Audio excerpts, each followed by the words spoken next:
My wife said my family always comes first. You're second. I replied, good to know. Then I moved myself to first in my own life. Separate finances, separate plans, separate future. When her family emergency came and she expected me to pay, I, 35 male, should have seen it coming. But you know how it is when you're in it. You make excuses, think it'll get better, convince yourself you're overreacting. My wife, 33, and I have been married 5 years. Her family's always been involved, really involved. The kind of involved where her mom has a key to our place and uses it, where her brother treats our garage like his personal storage unit, where family dinners aren't optional, they're mandatory. At first I thought it was sweet. Big family, close-knit, always there for each other. It took me about a year to realize always there for each other actually meant always there to take. Her brother needed $3,000 for a business opportunity that never materialized. Her sister needed help with rent, just this once, that turned into 4 months. Her parents needed a new AC unit, and somehow that became our responsibility. Always an emergency, always urgent, always my wallet. Every time I pushed back even a little, same script, but they're family. Like that explained everything. Like being related gave them unlimited access to our bank account. But I'm not here to talk about that. I'm here to talk about my birthday trip. We'd planned this coast vacation for months. Nice hotel, already paid for, time off approved. I was actually excited. Then her mom calls. Her brother needs someone to co-sign a loan. $8 grand. My wife's in the kitchen when she takes the call. I'm making coffee, half listening. Then I hear, of course we'll help. I'll cancel our trip. Didn't even ask me. Didn't even hesitate. Hold on, I said. We're not canceling. She put her hand over the phone. My brother needs us. Your brother needs a co-signer for a loan he'll default on. That's not our problem. Her face did this thing. This look I'd seen before, but never really acknowledged. Pure disbelief that I dare question a family decision. We're helping him. The trip can wait. No. She actually looked shocked. What do you mean no? I mean no, we're not canceling. We're not co-signing. I'm done funding your family's disasters. She told her mom she'd call back. Then turned to me with this expression like I'd just announced I was joining a cult. Why are you being like this? He's my brother. And I'm your husband. Which apparently means Jack. That's not fair. You're right. What's not fair is me being an ATM for people who've never paid back a single loan. What's not fair is canceling our plans every time someone in your family snaps their fingers. What's not fair is, my family always comes first, she interrupted. That's just how it is. You come second. You knew this when you married me. Silence, like the air got sucked out of the room. Say that again, I said quietly. My family comes first. You're second. That's just reality. Family is forever, but, she trailed off, didn't need to finish. Message received loud and clear. Good to know, I said. So you understand? Will help? Nope, but thanks for the clarity. I walked out of the kitchen. She followed me, confused. Where are you going? To pack for my birthday trip. You can stay here and help your family. I'm going. You can't just go without me. Sure I can. You made your choice. I'm making mine. She sputtered something about being unreasonable, about not understanding family, about me being selfish. I just kept packing. Took the trip solo. Actually invited my buddy instead. Had a great time. Posted pictures. She called me about 15 times. Didn't answer. When I got back, I'd made some decisions. Started separating everything. We'd always kept our own accounts mostly, but I'd been covering like 70% of expenses because I make more, and she always had some family emergency draining her funds. Set up a new checking account, changed my direct deposit, sat down with a calculator and figured out exactly 50% of every bill. Mortgage, utilities, internet, groceries, everything. That's what I'd pay. Not a penny more. She noticed pretty quick when her Visa got declined. I'd removed her as an authorized user on my card, the one she used for her family's constant emergencies. What the hell? She came storming into my office. My card doesn't work. Correct. I canceled it. You can't just cancel my card. It wasn't yours. It was mine. You were an authorized user. Not anymore. Her face went red. How am I supposed to pay for things? With your money, like an adult. This is insane. We're married. And according to you, I'm second place, so I'm treating this marriage accordingly. You handle your priorities, I'll handle mine. She tried the whole guilt trip thing. How could I be so cold? Didn't I love her? What about our partnership? Partnership? I actually laughed. You literally told me I'm second to your family. There's no partnership here. There's you, your family, and then somewhere way down the list, there's me. So now I'm putting myself first. That's fair, right? You're punishing me. Nah, just matching your energy. She went to her parents' house, came back a few days later, probably expecting me to have cooled down or apologized or something. Instead, I turned the spare room into my office. Her craft supplies were boxed up in the garage. What did you do to my room? Got myself an office. Needed a space that's mine. That was my room. Was it? I pay half the mortgage. This is my house too. I'm using my space. We barely spoke after that. I started doing my own thing. Signed up for a woodworking class. Joined a softball league. Made plans without her. When she asked where I was going, I'd just say out. Her family's weekly Sunday dinners, stopped going. Every week she'd ask if I was coming. Nope, why not? Got plans. What plans? What plans? It drove her crazy. She was used to me being available, being the guy who showed up and smiled and paid for things. Now I was just not. Things stayed tense like that for a while. Then the real emergency hit. Her brother. Turns out he'd been gambling, not like casual weekend poker. Underground games, serious money. He was into some people for 35 grand. My wife came home crying with her whole family. Parents, sister, the brother who looked like he'd gotten worked over. We need your help, her dad said. No hello, no how are you. Just straight to it. With what? My son owes some dangerous people money. We need $35,000 by the end of the week. I looked at them all standing in my living room. Her mom crying, her sister looking desperate, her brother avoiding eye contact. That's rough, I said. Her dad's jaw clenched. We need you to help us. Why would I do that? You could hear a pin drop. Because he's family, her mom shrieked. He's your family, not mine. Apparently I'm not actually part of this family, remember? My wife grabbed my arm. Please, they could really hurt him. Probably should have thought about that before gambling 35 grand he doesn't have. Her brother finally spoke up. Dude, these guys are serious. I'm in real danger. Then sell your truck. That's worth what, 15 grand? Sell it. I need that for work. And I need my money for my priorities. You made your choices. Deal with the consequences. Her dad stepped closer. What kind of man abandons family in a crisis? The kind who was told he's second place. The kind who watched you all treat him like a walking ATM for 5 years. That kind. We took you in, treated you like a son. I had to laugh at that. You treated me like a bank. Big difference. Her mom started wailing. Please, we're begging you. He could die. Probably should have parented better then. My wife's face went pale. How can you be so heartless? Easy. I learned from watching your family. You want heartless? You've spent 5 years making it crystal clear I don't actually matter to you people. I'm just useful. Well, guess what? I'm not useful anymore. I'll divorce you, my wife said quietly. If you don't help, I'll leave. Okay, she blinked. What? Go ahead. Divorce me. Save me the trouble of filing myself. That's when her sister started screaming. Called me every name in the book. Her mom joined in. Her dad looked like he wanted to hit me. Get out of my house, I said calmly. All of you now. This is her house too. Her sister yelled. Nope. My name on the mortgage. My house. Get out or I'm calling the cops. They left, dragging my still crying wife with them. She didn't come home that night, or the next. Found out through a mutual friend they managed to scrape together about 20 grand. Her parents took a loan against their house. Her sister pawned her wedding ring. Her brother sold his truck, still short 15 grand. The people he owed gave him an extension and started charging interest.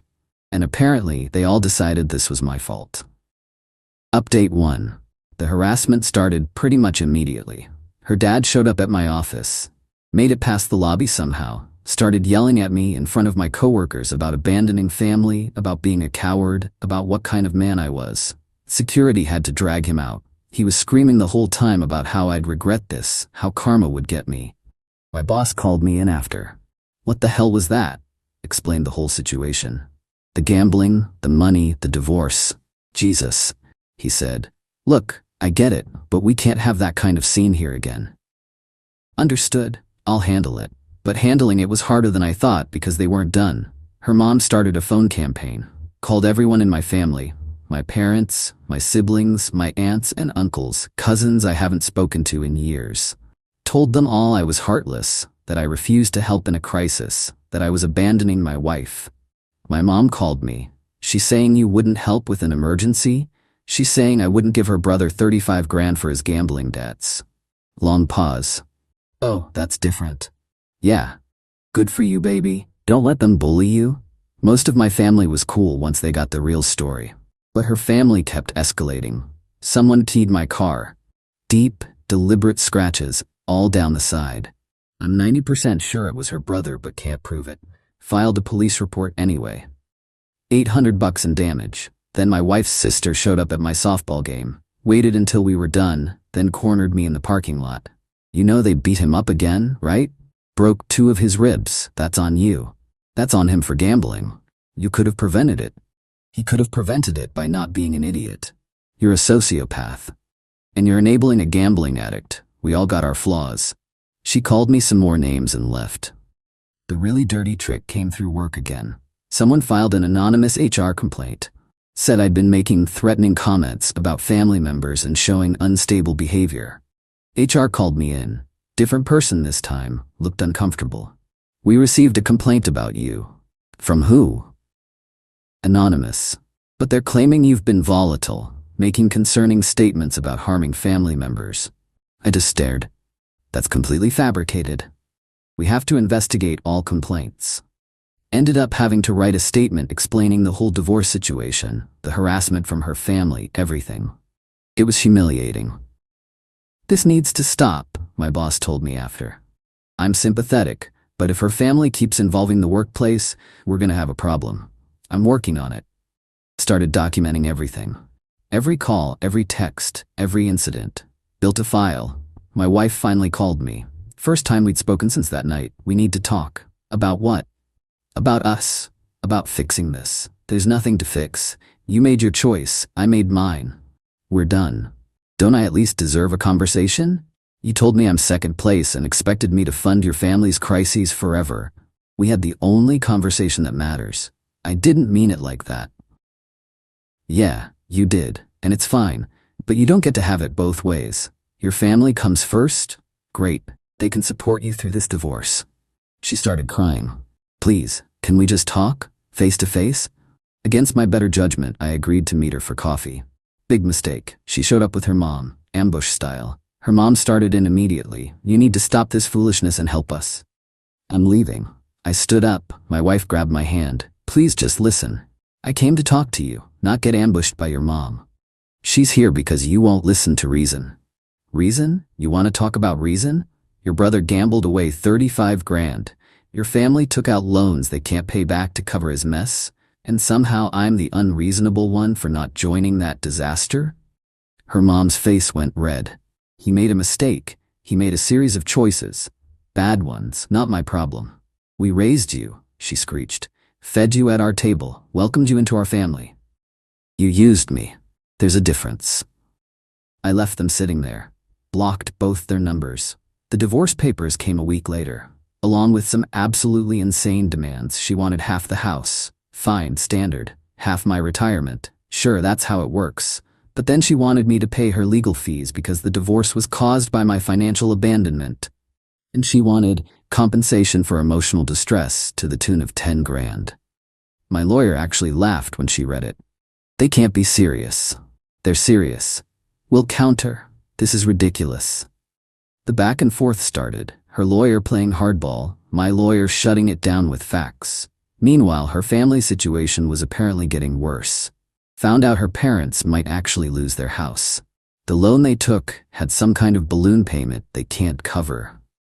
Her brother disappeared, just vanished. Word is he left the state because the people he owed weren't playing around anymore. And her sister's marriage was falling apart because she pawned her wedding ring and her husband was pissed. All of it landing squarely in my wife's lap. She tried texting me from her sister's phone since I'd blocked her. Are you happy now? My parents are losing everything. My brother's gone. My sister's getting divorced, all because you wouldn't help. I screenshot it and sent it to my lawyer. Didn't respond to her. What was there to say? Update 2: court day arrived. She showed up with an entourage. Parents, sister, even some cousins I barely recognized. Like they thought numbers would intimidate me or something. Her lawyer looked smug. Had this whole presentation ready about how I'd systematically isolated and financially abused my wife. My lawyer brought receipts, started with the spreadsheet. 5 years of family emergencies I'd paid for. Every loan, every bailout, every crisis. Total came to just over 24 grand. Not a penny repaid. Showed how I'd been paying 70% of household expenses despite us both working. Showed the credit card statements. $3,000 in cash advances the month before I canceled her access. All sent to family. Then came the text messages. Years of them. Her canceling plans for family stuff. The conversation where she said point blank, "My family comes first, you're second." The judge's eyebrows went up at that one. Her lawyer tried to spin it. My client was in an emotionally impossible situation, forced to choose between her husband and her family. Nobody forced her to choose, my lawyer cut in. She made that choice herself, explicitly. And my client accepted it and acted accordingly. Her mom couldn't help herself, started sobbing loudly in the back. He abandoned us when we needed him most. The judge looked up. "Ma'am, you're not a party to this divorce. Be quiet or leave." That shut her up, temporarily. Her lawyer tried a different angle, argued I should pay her legal fees because I caused the divorce by withdrawing financial support. She filed for divorce, my lawyer pointed out. Not him. She initiated this. Only because he made the marriage untenable. By setting reasonable financial boundaries after being told he was second priority. The judge looked tired. "Counsel, unless you have evidence of actual abuse or illegal activity, the court isn't interested in marital drama. Do you have such evidence?" Her lawyer floundered. "Well, the sudden withdrawal of financial support. He stopped paying for her family's emergencies with his personal income. That's not abuse, that's a boundary." Next argument. They tried to push for alimony, claimed she'd been economically dependent on me. Judge looked at her income, looked at the evidence of where my money had actually been going, her family, not her, and shut it down. The court finds both parties are employed and capable of supporting themselves. No alimony. The final settlement: house gets sold, split 50-50. Retirement accounts divided per state guidelines. We each pay our own legal fees. No alimony. No contact. Her lawyer tried to argue, but the judge was done. Outside the courthouse, her dad tried one more time. "You're really going to let her family lose everything? We're going to be homeless. You took out loans you couldn't afford to cover gambling debts. That's on you. We welcomed you." As a wallet, yeah, I know. Good luck with that foreclosure. Her brother showed up out of nowhere. Must have snuck back into town. He was in my face immediately. "You think you're better than us?" "I think I'm smarter than you." He shoved me. My lawyer stepped between us, already on her phone with courthouse security. Touched my client again and were filing charges. Security showed up fast. Escorted him away while he yelled about what he'd do to me, how I'd pay, all the usual empty threats. My wife just stood there crying while her mom hugged her. Her sister was on the phone, probably trying to find a place to stay since their parents were about to lose their house. Drove away while her dad yelled at me about karma. The house sold within a month. Got asking price? Market's good right now. After the mortgage, we each cleared about 85 grand. She needed hers immediately. Her parents' foreclosure was already in process. I put mine in a savings account and started looking at condos. Found out through friends what happened after. Her parents lost the house, moved in with her sister. Her sister's marriage didn't survive the stress. Husband filed for divorce. Her brother's apparently in another state, still dodging his debts. My ex is working 2 jobs trying to stay afloat. Her settlement money disappeared trying to help her parents. She's in a studio apartment now, broke and exhausted. Her family barely talks to her anymore. Apparently they blame her for letting me go and ruining their gravy train. The irony isn't lost on me. As for me, bought a condo downtown, 2-bedroom, nice balcony, modern kitchen. It's all mine. No compromises. No ugly furniture from her mom. No family photos I have to pretend to like. Been seeing someone new. She's a teacher, has her own life, her own money, her own boundaries. When she talks about her family, it's normal stuff. Nobody calling at midnight needing cash. We're taking it slow. Had one last contact with my ex. She got a new number, texted me. I hope you're happy. You destroyed my whole family because you couldn't help in an emergency. Thought about not responding, but I needed to say it one final time. Your family destroyed itself by treating people like ATMs and making terrible choices. I just stopped participating. Good luck. Blocked the number. My therapist asked if I felt guilty. No, I said, and I meant it. Why not? Because I didn't do anything wrong. They had an emergency. It wasn't my emergency. They had consequences for their choices. Those aren't my consequences. She nodded. Sounds like you've processed this well. Maybe I have. Or maybe I'm just done caring about people who never cared about me. Either way, I sleep fine. The revenge wasn't elaborate, wasn't some master plan. It was just stopping. Stopping the loans, stopping the sacrifices, stopping the endless cycle of putting myself last while they put themselves first. They called it abandonment. I call it self-respect. And honestly, best decision I ever made.